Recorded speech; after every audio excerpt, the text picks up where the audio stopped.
Αγαπητοί τηλεθεατές του Έλευσης TV, καλησπέρα σας. Βίος και πολιτεία, μια ακόμη εκπομπή. Σκοπό και στόχο έχει τη δική σας ενημέρωση. Να μάθετε, να γνωρίζετε μάλλον, ποιοι είναι αυτοί οι άνθρωποι που πλαισιώνουν αυτόν τον αγώνα, αυτόν τον φορέα, με αλήθειες που βγαίνουν από τους ίδιους. Βίος και πολιτεία. Η σημερινή μας καλεσμένη γεννήθηκε στην Αθήνα στις 30 Δεκάτου το 1964. Γεννήθηκε στην Αθήνα όπου και μεγάλωσε, ανάμεσα σε δύο περιοχές, στο Χαλάνδρη και στην Ηλιούπολη. Είναι μέλος του τοπικού οργανισμού Δάφνης και Ταμείας και υποψήφια βουλευτής με την Ελλήνων Συνέλευσης.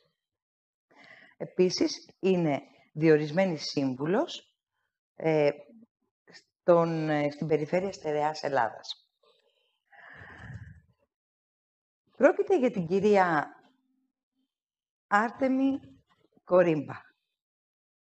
Καλησπέρα σας, κυρία Κορύμπα. Καλησπέρα και σε εσάς και στους τηλεθεατές σας.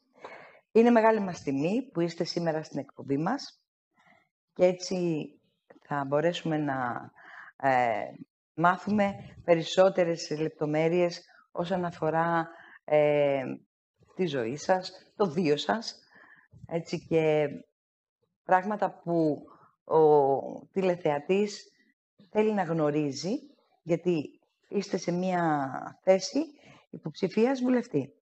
Βέβαια. Σωστά. Ευχαριστώ που με καλέσατε και μου δίνετε την ευκαιρία να τα συζητήσουμε αυτά. Να είστε καλά, λοιπόν. Θα ξαναπώ ότι είναι μεγάλη μας τιμή και πατέρα σας, ο κύριος Παναγιώτης, η μητέρα σας, η κυρία Πελαγία. Δεν ξέρω, δεν γνωρίζω αν είναι στη ζωή. Κανείς από τους δύο, έχουν φύγει αρκετά χρόνια. Λείπουν λοιπόν από κοντά σας αρκετά χρόνια. Είστε μητέρα δύο παιδιών, δύο αγόρια από ό,τι βλέπω. Τον Παναγιώτη, ο οποίος είναι 26 χρονών, και τον Σπύρο, 30. ο οποίος είναι 30 ετών.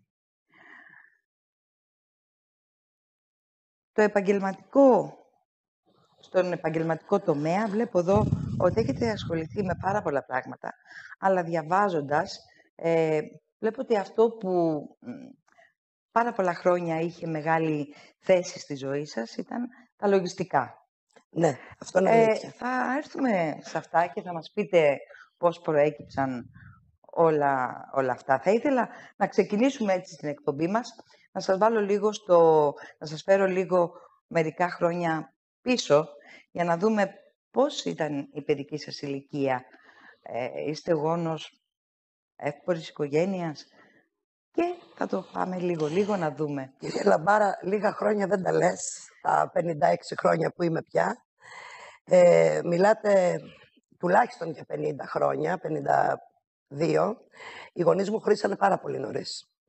Γεννήθηκα τέλος του 64, μέχρι το καλοκαίρι του 69 είχαν χωρίσει.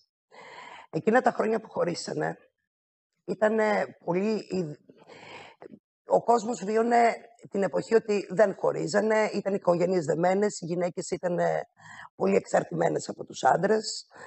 Η μητέρα μου έτυχε να έχει σπουδάσει και να έχει το δικό της επάγγελμα και αυτό είχε επηρεάσει και την ψυχοσύνθεσή της. Ήταν λίγο πιο αυταρχική, μπορώ να πω, διότι ήταν και προϊσταμένη στο λαϊκό και ήταν λίγο στρατιωτικού τύπου το επάγγελμα.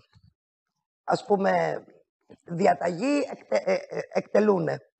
Αυτό προφανώς, όποτε κατάλαβα στα επόμενα χρόνια της ζωής μου, μεγαλώνοντας και φτιάχνοντας και εγώ οικογένεια, έπαιξε πολύ μεγάλο ρόλο στο γάμο της με τον πατέρα μου. Από αυτή την οικογένεια είμαι μοναχοπέδι, από το γάμο των γονιών μου. Ο πατέρας μου πολύ αργότερα ξαναπαντρεύτηκε και έχω έναν αδελφό που σήμερα είναι 42 χρονών. Ακολούθησε και εκείνο το επάγγελμα του μπαμπά, σπούδασε εδώ στο εξωτερικό με διάφορες... Είχε εξέλιξη αρκετή στο επάγγελμά του, εν πάση περιπτώσει. Αυτό ήταν το αρχικό. Τα πρώτα χρόνια ζούσα με τη μητέρα μου. Οι διαδικασίες, οι νομικές ήταν πολλές, γιατί εκείνη το κυνήγησε. Ο πατέρας μου αντιστεκόταν θεωρώντας ότι έχει δίκαιο να με βλέπει και έτσι ήταν. Αλλά η δικαιοσύνη τότε απαγόρευε, επειδή ήμουν και κορίτσι, έπαιξε πολύ μεγάλο ρόλο το φύλο. Ότι να μην το πάρει ο άντρας το παιδί, να μην το βλέπει το παιδί, να μείνει με τη μητέρα. Όλο αυτό τέλος πάντων προείχε εκείνα τα χρόνια. Και για πολλά χρόνια μετά, η ιστορία ουσιαστικά αυτού του οικογενειακού δικαίου σταμάτησε μετά το 81. Ήταν από τις μεταρρυθμίσεις που έφερε ο Ανδρέας Παπανδρέου, εν πάση περιπτώσει, και το Πασόκ. Ήταν από τα πρώτα που αλλάξανε. Και τότε πήρανε και οριστικά διαζύγιο οι δικοί μου. Όλα αυτά τα χρόνια ήταν σε εκκρεμότητα και σε δικαστικές διαμάχες. Ένα παιδί δηλαδή, το πήγαινε έλα. Πολύ πήγαινε έλα. Το πήγαινε έλα. Η μητέρα μου ζούσε στο Χαλάνδρι, ο πατέρας μου ζούσε στην Ηλιούπολη. Γι' αυτό αναφέρεστε Χαλάνδρι και Ηλιούπολη. Ναι. Μεγαλώσατε έτσι λοιπόν, ανάμεσα σε δύο περιοχές, σε δύο ζωές, σε δύο σπίτια, σε δύο ομάδες φίλων. Να διαχειριστεί όλο αυτό. Γιατί από όσο μπορώ να κρίνω και με όλα αυτά που γνωρίζω, μια χαρά το έχετε διαχειριστεί. Δεν ξέρω αν το διαχειρίστηκα. Νομίζω ότι τώρα πια που συνάντησα την Ελληνοσυνέλευσης και διάβασα ό,τι έχει γράψει ο Αρτέμις Ώρας, το οποίο είναι πάρα πολλά και είναι οι αλήθειες της ζωής μας και της καταβολής μας, τώρα το εξήγησα. Ο άνθρωπος έχει μέσα του τη δύναμη, τις αξίες, τις αρχές και τους νόμους.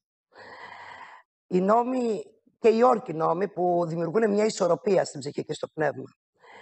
Προφανώς, ίσως στη δική μου περίπτωση να πω ότι ίσως κάτι λειτουργήσε πολύ νωρίς. Δεν το γνωρίζω. Ίσως ο μόνος που μπορεί να μας απαντήσει θα είναι ο ίδιος Αρτέμις Ώρας που τα έγραψε και μπορεί να τα εξηγήσει.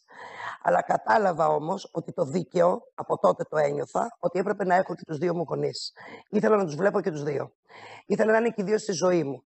Ενώ εκείνοι με την προσωπική τους διαμάχη επιμένανε μανιωδώς ο ένας να με αποκόψει από τον άλλον. Να διεκδικήσει ο ένας τον άλλο την παρουσία. Πολλές φορές και εκβιάζοντας, αλλά και σαν μείνε μαζί μου, ας πούμε όταν μεγάλωσα θα σου πάρω αυτοκίνητο. Παράδειγμα τώρα. Αυτό γινόταν και στα πρώτερα χρόνια αγοράζοντάς μου παπούτσια ή πηγαίνοντάς με μια εκδρομή, ένα ταξίδι. Εγώ αυτό δεν το ήθελα, πάντα διεκδικούσα και τους δύο και αυτό ήταν επίσης ένα πολύ μεγάλο νύχι το οποίο κράτησε πολύ ζωντανή τη διαμάχη, διότι εγώ δεν διάλεγα. Κατανοώ απόλυτα. Οπότε, σαν παιδάκι, να υποθέσω τώρα ότι δεν υπήρξαν ξέγνιαστα χρόνια. Όχι, δεν έχω τέτοιες μνήμες. Από ξέγνιαστα χρόνια, με παιχνίδι, με ταξίδια, με γέλια, με χαρές, με γλέντια και με ό,τι συνηθίζει η ελληνική οικογένεια να έχει, δεν έχω καμία τέτοια μνήμη. Η ζωή όμως συνεχίστηκε. Ξεπεράστηκαν αυτά τα θέματα, λύθηκαν. Ούτε λύθηκαν, ούτε ξεπεράστηκαν. Απλά μείνανε στο χωροχρόνο που τους ανήκει. Ήταν εκείνων των χρόνων, τα χρόνια περάσανε, εγώ μεγάλωσα, ξεκίνησα τη δική μου ζωή. Μπορούσα πλέον να παίρνω τις αποφάσεις, δηλαδή αποφάσεις έπαιρνα και νωρίτερα και με τον τρόπο μου τα έκανα πράξη. Πόσο μάλλον όταν ενηλικιώθηκα και βγήκα στον επαγγελματικό στίβο και τότε μπορούσα να πράττω αυτό που εγώ θεωρώ δίκαιο. Θα συνεχίσουμε όμως την αναζήτηση έτσι προς το πρόσωπό σας, βλέποντας ότι έχετε μεγαλώσει, είστε διασγμένοι και έχετε μεγαλώσει μόνοι σας δύο παιδιά, και τον Παναγιώτη και τον Σπύρο. Αλήθεια είναι, ναι. Πώς προέκυψε αυτό, πόσο εύκολο ή δύσκολο είναι για μια γυναίκα, μάλλον για να το συνδέσουμε όλο μαζί, ένα παιδί που μεγάλωσε έτσι λίγο διχασμένο, προχωρώντας τη ζωή του, δημιούργησε δική του οικογένεια, όπου και αυτή η οικογένεια σταμάτησε κάποια στιγμή Να σας πω, κυρία Λαμπάρα, όταν αποφάσισα να κάνω αυτό το γάμο, στο μυαλό μου είχα την οικογένεια που οραματίστηκα να μείνει μέχρι τα βαθιά μου γεράματα. Είμαι απόλυτα σίγουρη γι' αυτό. Εναγωνίως προσπάθησα να την κρατήσω. Όμως ένα γεγονός το οποίο είναι πάρα πολύ σοβαρό, όπως ήταν η γέννηση του δεύτερου παιδιού, το οποίο γεννήθηκε με συγγενή καρδιοπάθεια, ουσιαστικά έτοιμο θάνατο, το οποίο κρατήθηκε νύχια και με δόντια στη ζωή. Αυτό έφερε πάρα πολλές ψυχολογικές καταστάσεις στην επιφάνεια. Φόβους, ανασφάλειες, τσακωμούς, διότι ο σύζυγός μου τότε, η πατέρας των παιδιών, δεν μπορούσε να διαχειριστεί τη ζωή και το θάνατο. Δηλαδή, ανά πάσα στιγμή μπορούσε, με την ασθένεια που είχε ο μικρός, να μας μείνει στα χέρια εκείνη τη στιγμή. Και τότε ήρθε στην επιφάνεια μια άλλη κατάσταση, την οποία επίσης την εξήγησα, συναντώντας τα γραπτά του Αρτέμις Ώρα, που μιλάει για την παιδεία και για την διαμόρφωση και για την ανέλυξη των ανθρώπων, η οποία βασίζεται στην παιδεία των πρώτων χρόνων της ζωής μας. Δεν είχαμε τη σωστή παιδεία. Δεν είχε τη σωστή παιδεία. Και θα το πω αυτό διότι εγώ όταν στο δημοτικό πήγα στο Αρσάκιο του ψυχικού. Οι γονείς μου ήταν εύποροι. Είχαν καταφέρει, παρόλο ότι ήρθαν με τίποτα στην Αθήνα, μόνο με τα ρούχα τους, είχαν φτιάξει μια οικονομική κατάσταση αρκετά καλή. Ήταν εύποροι, οικογένεια. Και κοινωνικά είχαν ανελιχθεί και επαγγελματικά και οικονομικά. Είχα λοιπόν, ας το πούμε, την ευχέρεια να πάω στο Αρσάκιο. Μετά το Αρσάκιο, τα πρώτα χρόνια του γυμνάσιου το έβγαλα στο Μήτωρα. Εκεί παίξανε, όπως είπαμε πριν, λόγω του διαζυγίου των γονιών μου, της διάστασης των γονιών μου, υπήρχε το πήγαινε έλα από περιοχή σε περιοχή. Τότε λοιπόν η παιδεία, τουλάχιστον αυτά που μας μαθαίνανε και μας διδάσκανε, ήταν τελείως διαφορετική από ό,τι το δημόσιο. Και τώρα είναι, αλλά τότε ήταν πολύ βροντερές οι διαφορές. Και από των βιβλίων, τα ίδια βιβλία διδασκόμασταν, αλλά στο ιδιωτικό και δει στο Αρσάκιο, κάναμε πολύ μεγάλη, είχαμε αθλοπαιδείες μέσα. Είχαμε θέατρο, είχαμε μουσική, είχαμε γυμναστικές επιδείξεις. Ήτανε όλο το πακέτο, οπότε πήρα μία άλλη παιδεία. Καλύτερη μπορώ να πω, πιο ολική, πιο σφαιρική. Αυτό είναι το μόνο καλό που μπορώ να πω ότι είδα από την οικονομική ευχέρεια των γονιών μου. Ο άντρας μου δεν την είχε αυτή τη δυνατότητα. Εκεί λοιπόν, σε αυτό το πολύ μεγάλο συναισθηματικό και ψυχολογικό ζόρι, σε αυτή την πίεση, βγήκαν πάρα πολλές καταστάσεις στην επιφάνεια. Είναι απόλυτα αντιληπτό. Οι οποίες κατοπινά οδηγήσανε στο χωρισμό. Πριν περάσουμε στο δεύτερο μέρος της εκπομπής, παρόλο που δεν έχουμε κλείσει το πρώτο, θα το κλείσουμε και θα το συνδέσουμε με το δεύτερο κομμάτι. Θα ήθελα να περάσουμε σε ένα διαφημιστικό διάλειμμα και σε λίγο θα είμαστε πάλι μαζί. Να περάσουμε σε ένα διαφημιστικό διάλειμμα λοιπόν και να συνεχίσουμε με την κυρία Άρτεμη Κορίμπα, η οποία, να θυμίσω, ότι είναι υποψήφια βουλευτής με την Ελλήνων Συνέλευσης και μέλος του τοπικού οργανισμού Δάφνης. Σε λίγο θα είμαστε και πάλι κοντά σας.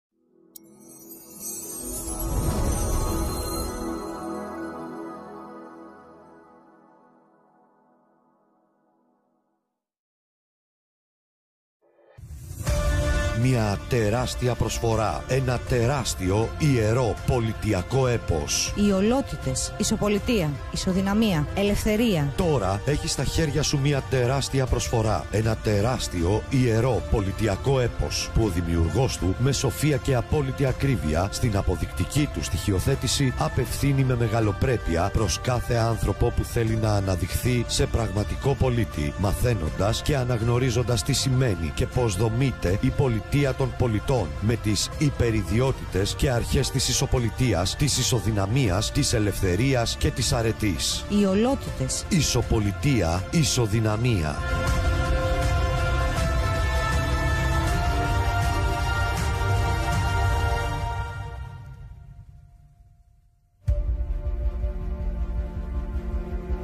Παράγγειλε τώρα 216 800 98 10 και 690 99 69 698. Είμαστε και πάλι μαζί σας με την κυρία Άρτεμη Κορίμπα, υποψήφια βουλευτή με την Ελλήνων Συνέλευσης και ενεργό μέλος του τοπικού οργανισμού Δάφνης και διορισμένη φυσικά σύμβουλος στην περιφέρεια Στερεάς Ελλάδος. Αφήσαμε λίγο κάποια κομμάτια που με ενδιέφεραν πάρα πολύ αναπάντητα, κυρία Κορίμπα, αλλά θα τα πούμε αμέσως τώρα και θα συνδέσουμε αυτό το κομμάτι του βίου σας με το επόμενο, με το τωρινό δηλαδή, που είναι η πολιτεία, και θα συνεχίσουμε από εκεί που σταματήσαμε. Θα ήθελα να μου πείτε πώς μια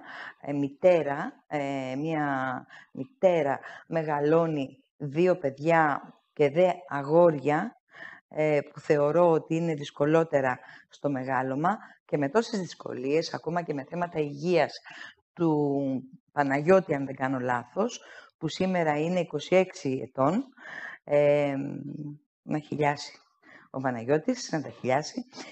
Θα ήθελα λοιπόν να μου πείτε πώς μία μητέρα μόνη μπορεί και φέρνει εις πέρας όλο αυτό το τεράστιο έργο, το μεγάλωμα των παιδιών της. Κυρία Λαμπάρα, μετά το χωρισμό μου, ξαναμπήκε σε ενέργεια το επάγγελμα που είχα μάθει μαζί με τον πατέρα μου, που ήταν η λογιστική και τα φοροτεχνικά. Έτσι λοιπόν, όπως είπατε, θα το συνδέσουμε τώρα το κομμάτι, γιατί δεν λέχθηκε πριν. Δεν πέρασα στο πανεπιστήμιο που είχα υπόψη μου και άρχισα να δουλεύω, ενώ τις είχα τις δυνατότητες τέλος πάντων, ήταν τότε έτσι συγκυρίες, δεν πέρασα. Ξεκίνησα λοιπόν να δουλεύω μαζί με τον πατέρα μου. Έμαθα λοιπόν τα λογιστικά και τα φοροτεχνικά από τη βάση τους, εκ των έσω. Τα επόμενα χρόνια άρχισα να το δουλεύω το επάγγελμα ελεύθερα. Να έχω επιχειρήσεις που κρατούσαν τα λογιστικά ανεξάρτητα. Όχι με δέσμευση μισθού και 8 ώρου.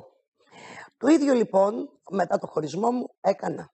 Έβαλα λοιπόν σε ενέργεια αυτό το επάγγελμα. Μαζί με παρεμφερή, ας πούμε, ασχολήθηκα και με κτηματομεσητικά. Ασχολήθηκα και με εμπόριο.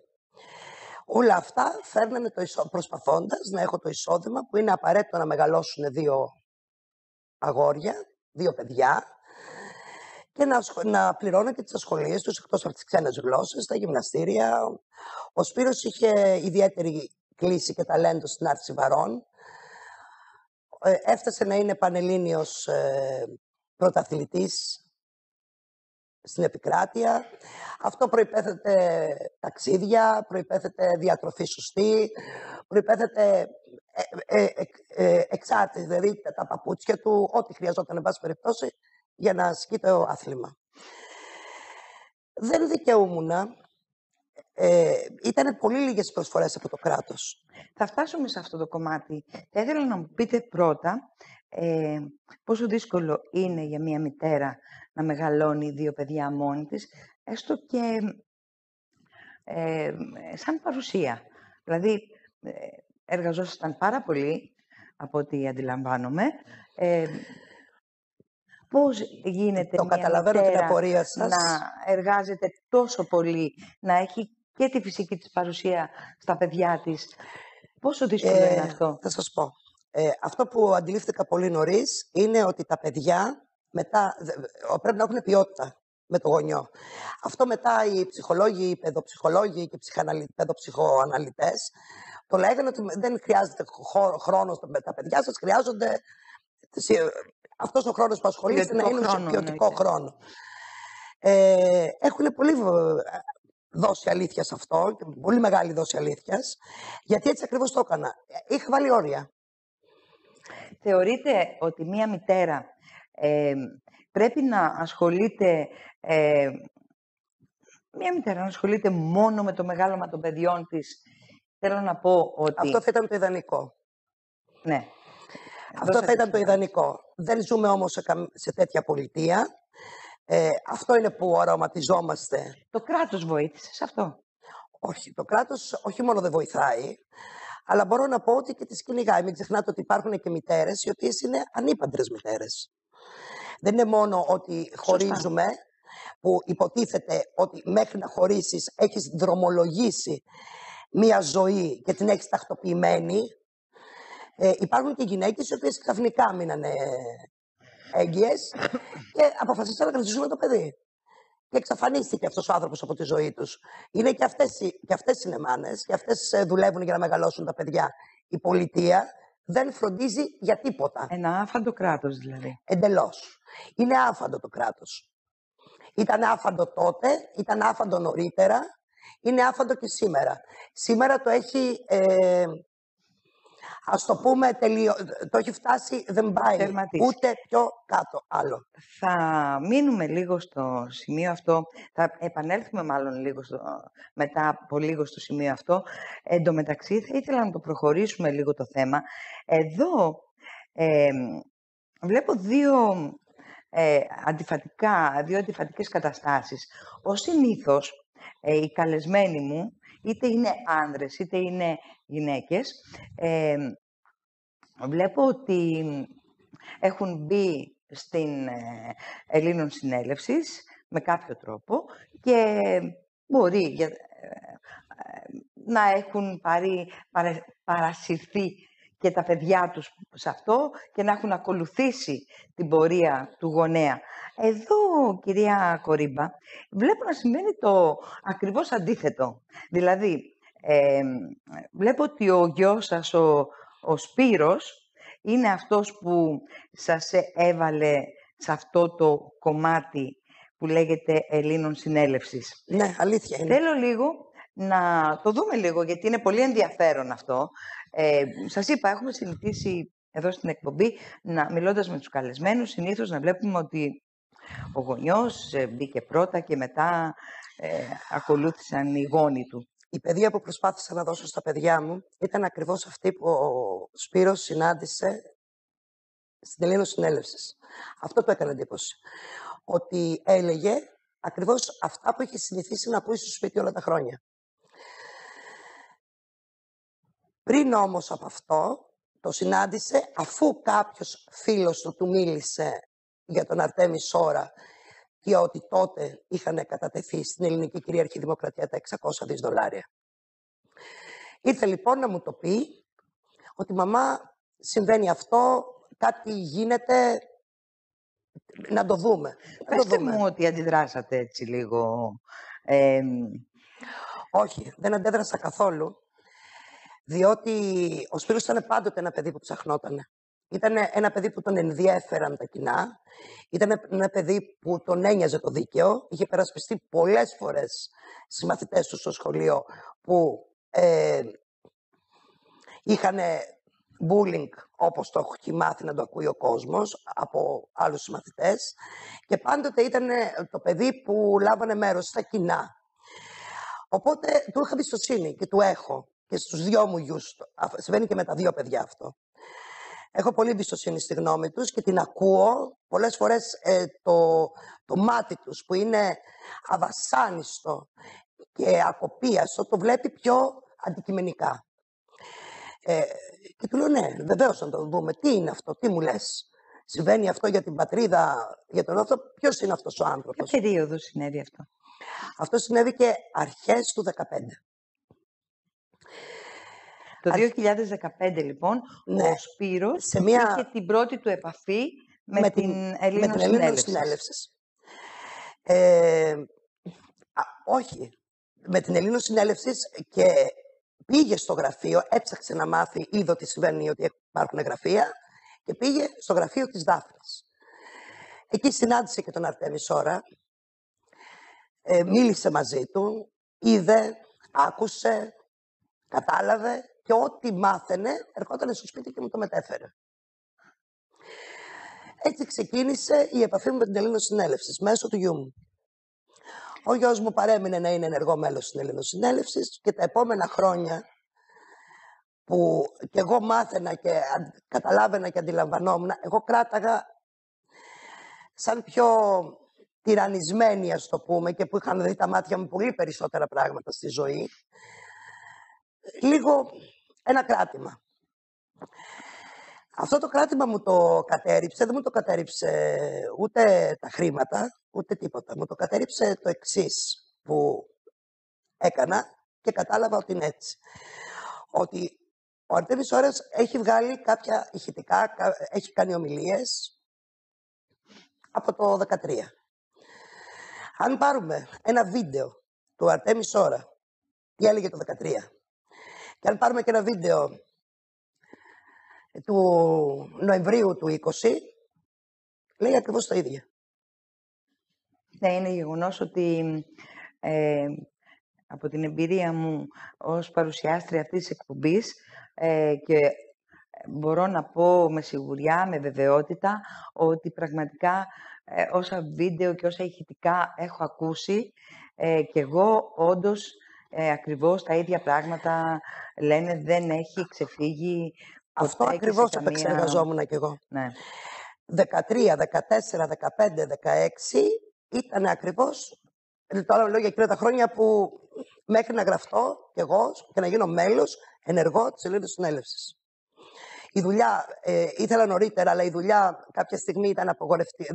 Δεν μου επέτρεπε να προσφέρω αυτά που ήθελα και που έπρεπε, και όταν βόλεψε ο καιρός, τότε έγινε και πράξη το να είμαι μέλος εγγεγραμμένο στο γραφείο της Δάφνης. Θα συμφωνήσω, κυρία Κορυμπά.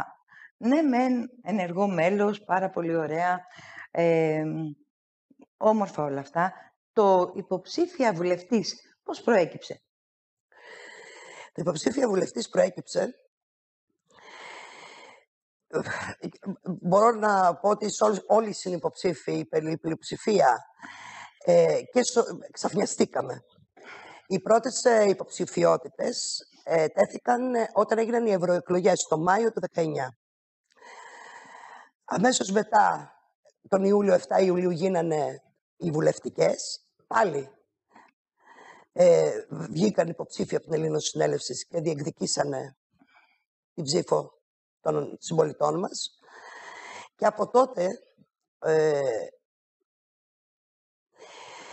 πέρασε αρκετό νερό στα βλάκι, αλλά αυτό το νερό που πέρασε ήταν ένα σημείο αναφοράς σε ένα βιβλίο που έγραψε ο Αρτέμις Σόρας, που λέγεται «Πολιτεία», μια σειρά βιβλίων, «Πολίτης Πολιτεία»,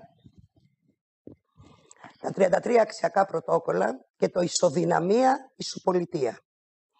Αυτό είναι έναν τρίπτυχο, στο οποίο ο Αρτέμις Σόρας εξηγεί ακριβώς πώς πρέπει να είμαστε πολίτες.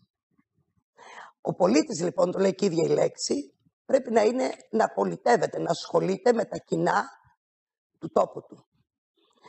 Εμείς πρέπει να αποφασίζουμε για το τι θα συμβαίνει στον τόπο που κατοικούμε, γιατί μεμονωμένα ο κάθε τόπος φτιάχνει την επικράτεια. Όταν λοιπόν μπορεί να εφαρμοστεί η δημοκρατία. Δηλαδή ο πολίτης, θέλετε να πείτε, δημιουργεί την πολιτεία. Ακριβώς. Αυτό μπορεί να το διαβάσει ο καθένας και να αντιληφθεί πλήρως τι λέω, αλλά νομίζω ότι είναι πολύ απλό. Ο πολίτης φτιάχνει την πολιτεία και η πολιτεία φτιάχνει πολίτες. Είναι ένας αέναος κύκλος, μία λυσίδα που αν σπάσει ένας κρίκος δεν μπορεί να υφίσταται.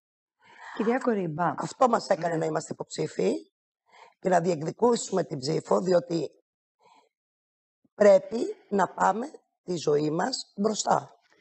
Είναι ένα σημείο όμως εδώ που πραγματικά θα ήθελα να το διευκρινίσουμε, γιατί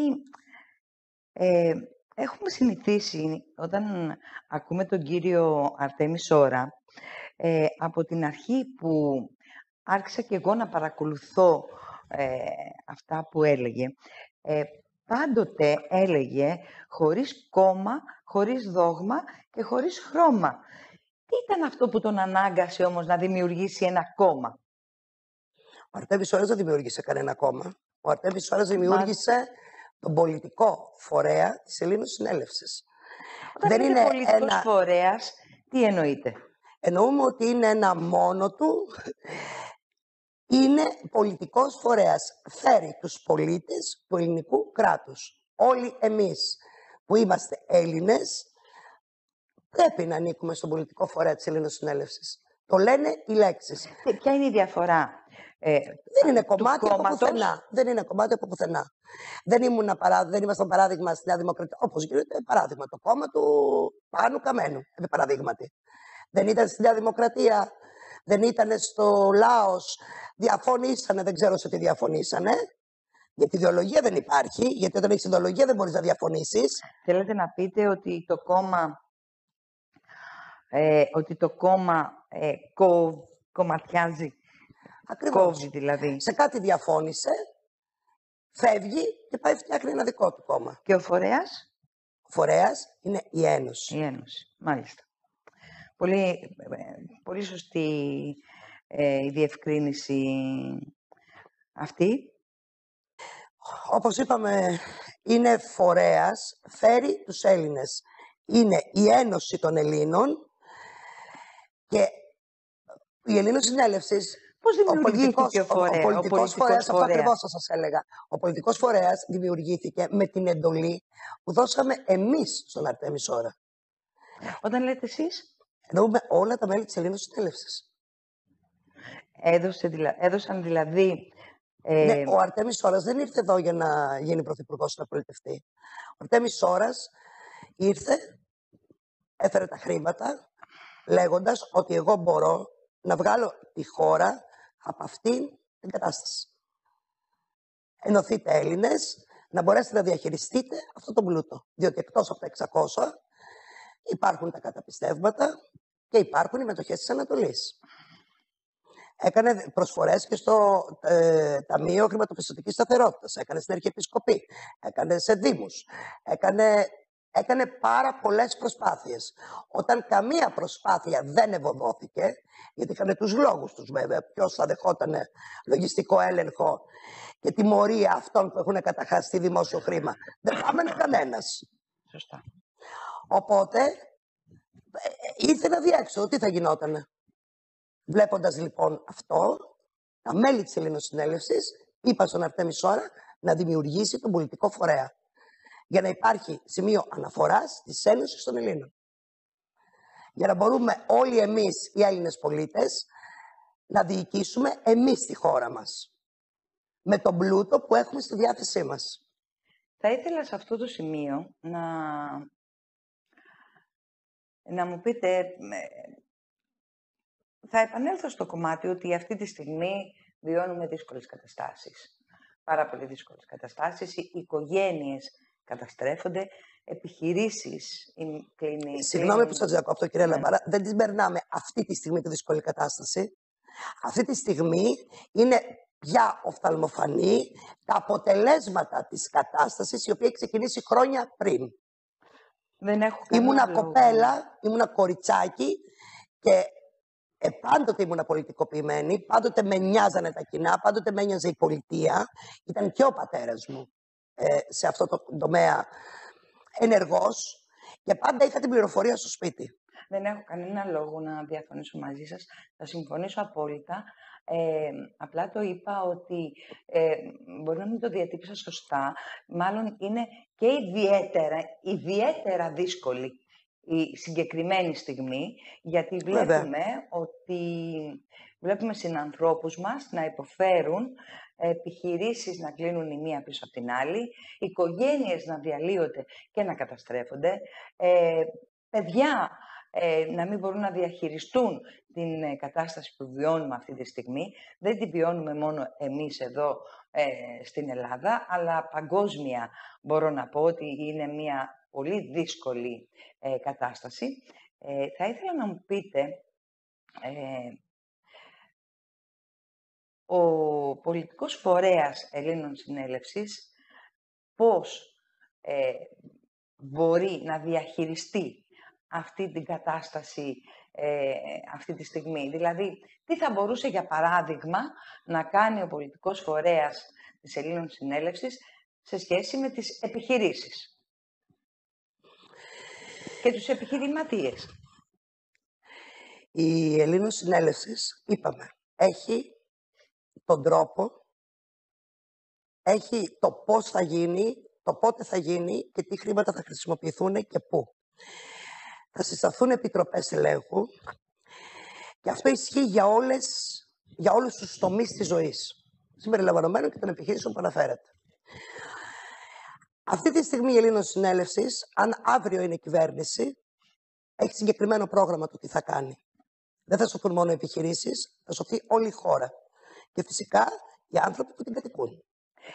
Οικογένειες, επιχειρήσεις, λιμάνια, βουνά, οτιδήποτε ξεπουλούν. Θυμολογείτε, κυρία Κορίμπα, ότι μέσα στις προγραμματικές δηλώσεις της Ελλήνων Συνέλευσης, ότι την επόμενη μέρα κάθε Έλλην πολίτης θα λάβει ως βοήθημα 20.000 ευρώ. Αλήθεια είναι, αυτό είναι δεσμευμένη η Ελλήνων Συνέλευσης με αυτό. Ήθελα να μου πείτε, ναι, ακριβώς πάνω σε αυτό το κομμάτι, τι σημαίνει δεσμευμένη, θα σας το απαντήσω. Θα δοθούν 20.000 ευρώ σε κάθε... Το γνωρίζω, το έχω διαβάσει, έχω μιλήσει με ανθρώπους. Ο καθένας μπορεί να το διαβάσει, τα πάντα είναι δημόσια, δεν κρύβουμε τίποτα. Έχουμε σελίδες, έχουμε blogs που ο κάθε Έλληνας πολίτης μπορεί να ενημερωθεί ανά πάσα στιγμή. Και στη σελίδα του artemisoras.gr και στο Όραμα Ελλάς και οι προγραμματικές μας δηλώσεις και η κριτική μας διακήρυξη, τα πάντα είναι στο φως. Τα μέσα μαζικής ενημέρωσης παρόλα αυτά δεν προβάλλουν τίποτα απολύτως περί Ελλήνων Συνέλευσης ή πολιτικού φορέα ή Αρτέμις Ώρα, παρά μόνο ότι είναι ενάντια σε αυτό. Ναι, δεν μας έχουν πει το γιατί είναι ενάντια όμως. Ναι, πώς γίνεται λοιπόν, πώς προβάλλεται η Ελλήνων Συνέλευσης και ποιος είναι ο στόχος των γραφείων της Ελλήνων Συνέλευσης. Ποια είναι η προβολή, που μπορεί δηλαδή ο πολίτης να μπει και να δει πραγματικά, να διαβάσει, να μελετήσει για την Ελλήνων Συνέλευσης. Καλύτερα, επειδή οι αποδείξεις είναι πάρα πολλές και τα έντυπα είναι πάρα πολλά, γιατί όλα έχουν μια ιστορία πια, μιλάμε από το 12 έως μπήκαμε στο 21, υπάρχουν τόνοι εγγράφων, δηλαδή ντάνες εγγράφων. Όλα βέβαια είναι περασμένα στο διαδίκτυο. Όπως σας είπα, στη σελίδα του artemisoras.gr ο καθένας μπορεί να δει το κάθε χρηματοοικονομικό εργαλείο ξεχωριστά και ό,τι έγγραφο το συνοδεύει. Από την αρχή του έως και σήμερα. Στη σελίδα του Όραμα Ελλάς, ο Αρτέμις Ώρας είναι που έχει κάνει όλη την προετοιμασία και τις διαδικασίες για να μπορέσουν να εκταμιευθούν τα 2,3 ευρώ για να γίνουν τα 49.000 έργα ανά την Ελλάδα. Αντιλαμβάνεστε ότι μιλάμε για ένα απέραντο εργοτάξιο. Αντιλαμβάνεστε ότι ο καθένας θα μπορεί να δουλέψει. Δεν θα χρειάζεται να φύγει κανείς από την πατρίδα του. Ίσα-ίσα θα πρέπει όσοι έχουν φύγει να γυρίσουν για να δουλέψουμε όλοι μαζί να χτίσουμε ξανά την πατρίδα. Στο μετέχμιο είναι τα 20.000 ευρώ που αναφέρατε. Κάθε ελληνικό αφημί θα πάρει 20.000 ευρώ για να μπορέσει να περάσει τη μεταβατική περίοδο. Μέχρι να γίνει όλη η διαδικασία των γραφειοκρατικών, να εκταμιευτούν, να έρθουν τα χρήματα, να γίνει η διαχείρισή τους και να ξεκινήσουν τα έργα, οι άνθρωποι κάπως θα πρέπει να ζήσουν. Διότι από αυτά που ξέρουμε μέχρι σήμερα δεν θα ισχύει τίποτα. Άρα, κυρία Κορίμπα, τι θα πρέπει να κάνει ο Έλληνας πολίτης, παρακολουθώντας αυτή τη στιγμή την εκπομπή μας? Τι θα θέλατε να του πείτε, τι θα πρέπει να κάνει ο Έλλην πολίτης για να φτάσουμε στο αποτέλεσμα αυτό?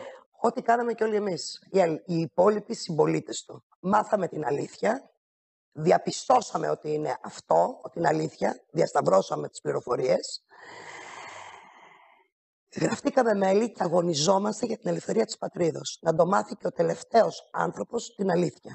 Όταν μάθεις την αλήθεια και την αντιληφθείς και σου αποδειχθεί, δεν νομίζω ότι κανένας νοήμων άνθρωπος ότι μπορεί να ζήσει στο ψέμα. Μόνο το άλλο στο μυαλό μπορεί να ζήσει στο ψέμα. Αυτός είναι και ο λόγος που τα μέσα μαζικής ενημέρωσης δεν λένε την αλήθεια. Γιατί μόνο ανθρώπους που δεν γνωρίζουν τις δυνατότητες μπορείς να τους κρατήσεις υποχείριά σου. Γιατί αυτό χρειάζονται. Έχουν δημιουργήσει υποχείρια και δούλους. Είμαστε ένας βαριά εργαζόμενος λαός από πάντα. Έχουμε χτίσει αυτή την πατρίδα δεν ξέρω πόσες φορές. Στον πρόσφατο πόλεμο, στον πιο πίσω πόλεμο, μέσα στα χρόνια, από τις επιδρομές, είμαστε σε ένα γεωστρατηγικό σημείο που και ποιος δεν διεκδίκησε αυτή τη χώρα. Λέω λοιπόν ότι δημιουργήσανε τους πολίτες, γι' αυτό σας είπα πριν, ότι τώρα δεν βιώνουμε τα προβλήματα. Τώρα βλέπουμε τα αποτελέσματα της συγκεκριμένης τακτικής που έχουν εφαρμόσει. Αυτή η χώρα ήταν πάντοτε υποδιεκδίκηση. Το σημείο της, ο τόπος της, η γη της, ο πλούτος της, τα πάντα της. Τα πάντα της. Και προσπαθούν με τον τρόπο τους να εξαφανίσουν τους κατοίκους που μένουμε εδώ, τους Έλληνες πολίτες, για να κάνουν εκείνοι, να εκμεταλλευτούν όλα αυτά που είπα. Εμείς λοιπόν η Ελληνοσυνέλευσης, όλα τα μέλη της Ελληνοσυνέλευσης που συναντήσαμε την αλήθεια, δεν μπορούμε να κάνουμε πίσω και κανείς νοήμων άνθρωπος, αν δει την αλήθεια δεν μπορεί να κάνει πίσω. Κυρία Κορίμπα, να έρθουν στα γραφεία, να μας πάρουν τηλέφωνο. Θα ήθελα να, πριν κλείσουμε την εκπομπή μας, θα ήθελα να δώσετε ένα μήνυμα αισιοδοξίας σε όλους τους τηλεθεατές που παρακολουθούν αυτή τη στιγμή για το τι μπορούν να κάνουν, που να σας βρουν. Ένα μήνυμα θα ήταν... Να σας πω κάτι, κυρία Λαμπάρα. Εγώ θα πω στους συνανθρώπους μου και συμπολίτες μου ότι πρέπει να δουν την αλήθεια. Κατάματα. Να πάρουν αποφάσεις, γιατί δεν χωράει το μυαλό μου και η λογική μου πώς γίνεται να είσαι Έλληνας και να μην είσαι στην Ελληνοσυνέλευση. Το λέει η ίδια η λέξη. Η συνέλευση των Ελλήνων. Δεν είναι κάτι άλλο. Δεν αντιλαμβάνομαι πώς δεν είναι. Το μόνο που κάνω πίσω είναι ότι δεν έχουν σωστή ενημέρωση. Τα τηλέφωνα περνάνε συνέχεια, νομίζω, ότι έχουν την πληροφορία. Στο διαδίκτυο να μπουν, Άρτεμις Κορίμπα, θα βρουν πληροφορία. Για τον κάθε έναν από εμάς θα βρουν την πληροφορία. Τα έχουμε όλα, όπως σας είπα, στη δημόσια θέα. Είμαστε εδώ να απαντήσουμε σε όποια ερώτηση, σε όποιο ζητούμενο, σε ό,τι απορία. Γι' αυτό βγαίνουμε με το πρόσωπό μας και λέμε την αλήθεια. Δεν έχουμε να φοβηθούμε τίποτα και δεν έχουμε κανένα λόγο να κάνουμε πίσω. Δεν μιλάμε για το πώς θα βολευτώ εγώ και πώς θα βολευτεί ο συνυποψηφιός μου ή η συνυποψηφιά μου. Μιλάμε για την Ελλάδα, μιλάμε για την πατρίδα μας, μιλάμε για τα παιδιά μας. Ο κάθε πολίτης λοιπόν μπορεί να έρθει, να ενημερωθεί, Βεβαίως. να λάβει γνώση. Βεβαίως. Και να λάβει και θέση. Βεβαίως. Μόνο όταν γνωρίζεις, τότε παίρνεις θέση. Έτσι έγινε και με εμάς και είναι το λογικό να γίνει και με τους συνανθρώπους μας αυτό. Όταν γνωρίσουν, θα πάρουν θέση. Επιβάλλεται να πάρουν θέση, γιατί τα πράγματα έχουν φτάσει οριακά. Ψηφίζουν νόμους της πλήρης εξαθλίωσης του ανθρώπου. Θα πάρουν και την τελευταία σπιθαμή γης. Είναι πολύ μεθοδευμένο, πολύ συγκεκριμένο το σχέδιο. Θα ήθελα πάρα πολύ να σας ευχαριστήσω. Δυστυχώς ο χρόνος μας είναι περιορισμένος. Φτάσαμε στο τέλος της εκπομπής. Είναι πολύ ενδιαφέροντα όλα αυτά που μας είπατε. Πραγματικά έχουν τεράστιο ενδιαφέρον. Ας έρθουν λοιπόν όλοι οι πολίτες που μας άκουσαν να ενημερωθούν. Εξάλλου, όπως το είπατε κι εσείς, μέσα από την ενημέρωση έρχεται η γνώση Και η δύναμη. και η δύναμη. Θα ήθελα, ήταν μεγάλη μας τιμή που ήσασταν σήμερα μαζί μας στην εκπομπή Βίος και Πολιτεία. Θα σας ευχαριστήσουμε να είστε καλά. Θα ευχαριστήσουμε και όλους τους τηλεθεατές του Έλευσης TV που μας παρακολούθησαν και σήμερα σε αυτή την ενδιαφέρουσα εκπομπή. Θα σας πω να είστε συντονισμένοι στο Έλευσης TV, γιατί ακολουθούν εκπομπές με πάρα πολύ μεγάλο ενδιαφέρον, με άπειρη γνώση για τη δική σας ενημέρωση. Να είστε όλοι καλά, ραντεβού σε μια επόμενη εκπομπή με έναν επόμενο ή επόμενη καλεσμένη. Γεια σας.